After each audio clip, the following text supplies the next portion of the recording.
Hello everyone. In this video lecture we are going to learn the magnetic properties of solid. So before starting this we need to understand how the magnetic properties are being generated in the solids. So every substance has some magnetic properties associated with it. The origin of these properties lies in the electrons. So Maxwell was first scientist who gave idea about this, that each electron in an atom behaves like a tiny magnet. So if you have an atom and that atom have electrons or has electrons, it possesses the magnetism because of the electron present in it, and its magnetic moments originates from two types of motions. So they are talking about the electrons. That means electron has two types of motion. The first one is its orbital motion around the nucleus, and second its spin around its own axis. Look at this figure 1.31, which is actually demonstrating these two types of motion, where A is showing an orbiting electron. So if this is a nucleus and if this is an electron, so electron is moving around the nucleus. And second one, the B, figure B is showing a spinning electron. So the electron has two types of spin. One is clockwise and the other is anti-clockwise. Okay, this is how the spin quantum number came into exist. You can just imagine our Earth. The Mother Earth is moving around the Sun. So if you assume this atomic nucleus to be Sun and electron to be our Mother Earth, then you can imagine these two types of motion also. That is, one is a orbital and the other is a spin motion. So the orbital motion is one which is the Mother Earth is moving around the Sun, and that is the reason we have days and nights, and we have the year of 365 days and 365 nights together. Okay, and the other one is spin around its own axis. That means the Mother Earth is moving around its own axis, which is generating us a 24 hours day. That means 12 hours, approximately 12 hours day and 12 hours night. So you can similarly correlate this with Earth also. Moving further, electron being a charged particle undergoing this motion can be considered as a small loop of current, and which is actually possessing the magnetic moment. Now this part was actually given by whom? Scientist Maxwell. Okay, so Maxwell theory says then when a charged particle, listen carefully, Maxwell theory says when a charged particle is in continuous motion, always accelerates the magnetic field. So that means here the electron being a charged particle moving around its own axis and around the nucleus generates the magnetic field. Now thus each electron has a permanent spin, okay, an orbital magnetic moment. So whether its electron is in clockwise direction or anti-clockwise direction, it has definitely a one spin, which is whether it's a plus half or minus half, and also an orbital magnetic moment because it is moving around the nucleus, and that is why the magnetic moment always generated, though it is in very small amount. It is measured in the unit Bohr magneton. Please remember this unit. It is magnetic moment is measured in the unit Bohr magneton. The symbol is mu b, and which is equals to 9.27 into 10 to the power minus 24 ampere meter square. So this part you need to remember. On the basis of their magnetic properties, substance can be classified into 5 categories. Now we are going to learn these 5 different categories in this video lecture only. First is paramagnetic, the other is diamagnetic, the third one is ferromagnetic, the fourth one is antiferromagnetic, and the last one is ferrimagnetic. Okay, so far we have studied 2 categories among these 5 categories, and the first one is the paramagnetic and the second one is diamagnetic, where we have learned the chapter 4 chemical bonding in standard 11, and we were learning the MO diagrams. During that I used to teach you that if a substance is having unpaired electron, then it is considered to be having the paramagnetic property. And if the substance or the molecule, or what say ion atom, if having the paired electron, then it is considered to be the diamagnetic. So we will see these 2 categories very quickly.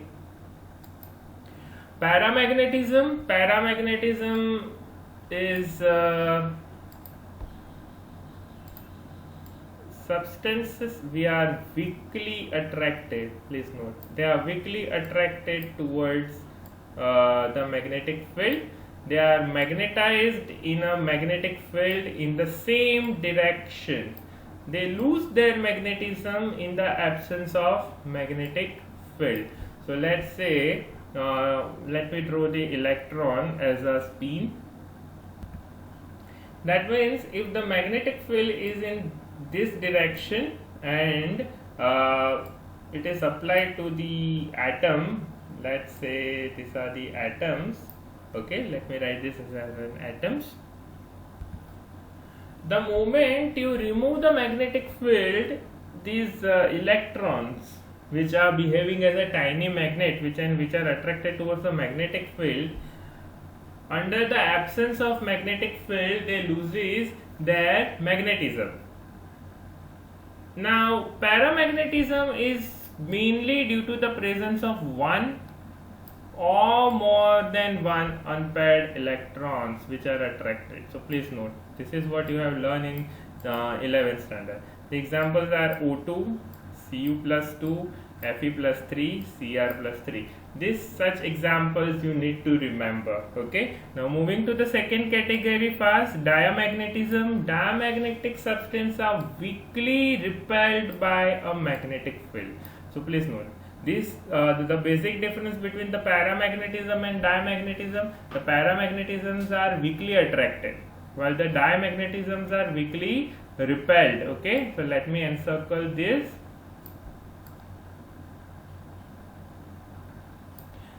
The examples are H2O, NaCl, C6H6, that is benzene, are some of the examples of such substances, and they are weakly magnetized in a magnetic field in an opposite direction. So diamagnetism is shown by those substances in which all the electrons are paired. Okay, so the basic difference again it comes here, it should have one or more than one unpaired electron, while here you should have a paired electron. So that means if these are the paired electrons, this is how the pairing we shows. Okay, we show pairing each of the unpaired electron. This becomes what? The diamagnetism, and it is written there are no unpaired electrons. Please note, there are no unpaired electrons. Pairing of electron cancels their magnetic moments and they loses the magnetic character. So I hope you have very clear idea about the paramagnetism and the diamagnetism. Now very quickly we are moving to the third category. Then third category is the ferromagnetism. Now this is very important. Few substances like iron, cobalt, nickel, gadolinium and CrO2 are attracted very strongly by the magnetic field. So the examples are already written, okay. You need to remember these examples. The examples, this is iron, cobalt, nickel, which iron is strongly magnetized, okay. Also this gadolinium, you will learn this in the D and F block elements, chapter 8, I guess. This you will learn this. It shows the magnetic property. Now such substances are called ferromagnetic. So what is the basic difference between this ferromagnetic and those two categories which we have learned previously, that is paramagnetic and diamagnetic? So this you will learn in ahead. There's besides strong attraction, so that means it is clear this ferromagnetics attracts, okay. So it is different from diamagnetic. In diamagnetic, what happens? Diamagnetic, the weakly repulsion occurs, okay, but in paramagnetic there is a strong attraction. Now if you compare this with paramagnetism, it is weakly attracting, while in the case of ferromagnetism it is a strong attraction. Now these substances can be permanently magnetized. Now this is very important. These substances are permanently magnetized, while if you compare this with the paramagnetism, what happens? They loses the magnetism in the absence of the magnetic field. But in case of ferromagnetism, this does not happen. Even if you remove this magnetic field, then the substances can be permanently magnetized. Now in the solid state, the metal ions of ferromagnetic substance are grouped together into a small region called domains. So this is what they are talking about, the domains, okay. So domains is nothing but the small electrons which behaves as a tiny substance, or the area or the region where the effect of such tiny magnet, in short the electrons, are actually accelerating the magnetic effect or the magnetic property. Now each domain acts as a tiny magnet. So you just consider this 1, 2, 3, 4, 5, 6 arrows, purple arrows as a electron, and they behave as a tiny magnet.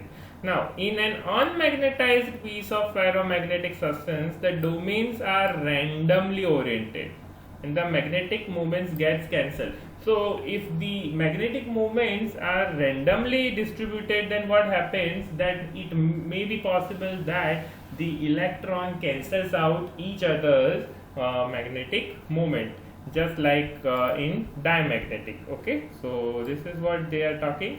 If they are randomly distributed, it may be possible that some are oriented but some are cancelling each other magnetic moment. So what to do? So when the substance is placed in a magnetic field, all the domains get oriented in the magnetic field. So if this is a magnetic field and you are applying here the magnetic field, what happens? All the domains, all domains are oriented towards the magnetic field under the influence of the magnetic field. And because it's a strong attraction,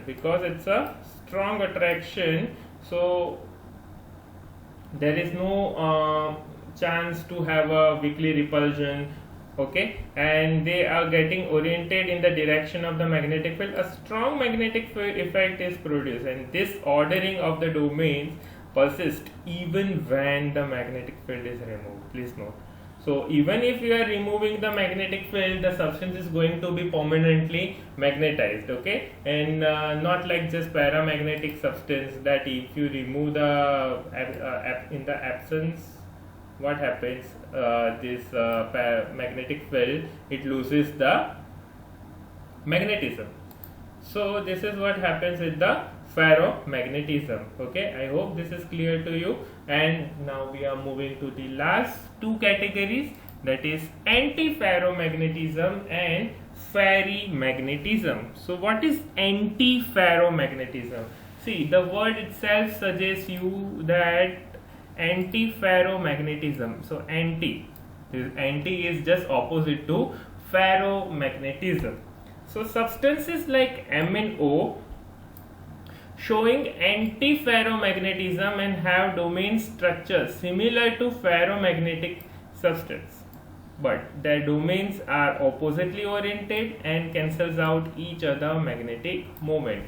So you can see this very similar to diamagnetic substance. Okay, so it is very similar to diamagnetic. It will not be having any magnetic moment. Okay, I hope you are clear with this antiferromagnetism. These are the domains, and if you apply the magnetic field, so what happens, they get oriented in such a way that they are cancelling out each other's magnetic moment. So if, see, let me show you this as a 1 and 2, this is 3 and 4, and similarly if this is 5 and 6. So one is attracted towards the nucleus, one is attracted towards the magnetic field, but the second is cancelling out the magnetic moment of the first domain, and similarly fourth is cancelling out third, and sixth is cancelling out fifth. Okay, so this is what they are talking about, the antiferromagnetism. The last one is very important, ferrimagnetism. Now this was asked I guess 2 years back in the board exams in 2 mark. Okay, so they may ask you, this is a 2 marker, any of this, or 3 marker, they may ask you to gather 2 of the magnetic properties. Ferrimagnetism is observed when the magnetic moments of the domains in the substance are aligned in parallel and anti-parallel in unequal number. Now this is very important. Okay, so far we have seen this paramagnetism or diamagnetism or ferromagnetism or antiferromagnetism. What happens if you are talking about paramagnetism or ferromagnetism? It is attracted towards the magnetic field, whether it's a weakly attracted or the strongly attracted. If you are talking about the diamagnetism, what happens? They are cancelling out each other. Okay, so, and if you are talking about the antiferro, again it is cancelling out each other. So the net magnetic moment will be 0. Okay, but ferrimagnetism is something very different. So here you may write this mu B equals to 0. But in case of ferrimagnetism, what happens, you can see, if you number this 1, 2, 3, 4, 5 and 6. So can you find one pattern that 2 of the domains are actually attracted towards the magnetic field. The third one is anti to the 2. That means if you are talking about these 2 guys, they are cancelling out each other. If you are talking about similarly 4th and 5th are attracting towards nucleus, and 5th and 6th is cancelling out each other. But still, if you are summing up 1 and 4 together, it is contributing to the magnetic field. And because it's in unequal manner, it is not every time that 2 are oriented and the third one is opposing. This is just a random example they have taken. So they are weakly attracted. So I hope now you are getting the idea behind how they are weakly attracted. Okay, so let me draw an arrow. So how they are weakly attracted? Because the first domain and the fourth domain is what? They are contributing towards the magnetic field. Okay, so they are the ferromagnetic substance, and the examples are Fe3O4 magnetite, or ferrites like MgFe2O4 and ZnFe2O4. They are called ferrites, and these substances also lose their magnetism on heating and becomes paramagnetic. Please remember this. Okay, so it is again very similar to paramagnetism only. So this is all about this magnetism. I request you, all of you, to learn again this magnetic properties each along with the examples, okay, because they do ask in MCQ, okay. So these are the examples of paramagnetism, diamagnetism, and similarly this ferromagnetism, and lastly the antiferro and ferrimagnetism. So that's all for now. Thank you. Thanks for watching this video. Stay tuned for more videos.